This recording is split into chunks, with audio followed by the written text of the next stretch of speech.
সিরিয়ার ক্ষমতাচ্যুত president Bashar আল আসাদের স্ত্রী আসমা আসাদ জীবন মৃত্যুর সন্ধিক্ষণে রয়েছেন। ব্লাড ক্যান্সার বা লিউকোমিয়ার কারণে বর্তমানে তার বেঁচে থাকার সম্ভাবনা 50%। বৃহস্পতিবার এক প্রতিবেদনে এ তথ্য জানিয়েছে ব্রিটিশ সংবাদ মাধ্যম দ্য টেলিগ্রাফ।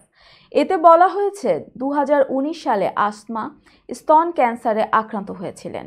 দীর্ঘ 1 বছর চিকিৎসা শেষে তিনি সুস্থ হন, কিন্তু চলতি বছরের মে মাসে তিনি আক্রান্ত হন লিউকোমিয়ায়। রাশিয়ায় চিকিৎসা শেষে সুস্থ হলেও শরীরে আবারও ক্যান্সার ফিরে এসেছে। নাম প্রকাশ না করার শর্তে টেলিগ্রাফকে একটি সূত্র বলেছে আসমা মারা যাচ্ছেন। অপর একটি সূত্রে বলেছে তার বেঁচে থাকার সম্ভাবনা মাত্র 50%।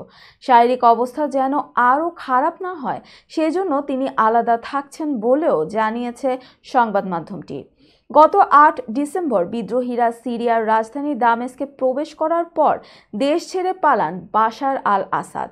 তবে অসুস্থ থাকায় আসমা আগে থেকেই মস্কোতে অবস্থান করছিলেন।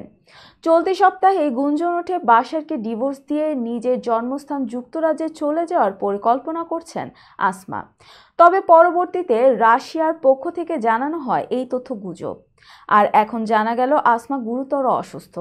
যুক্তরাজ্যে সিরীয় বাবা মায়ের ঘরে 1975 সালে জন্ম হয় আসমার।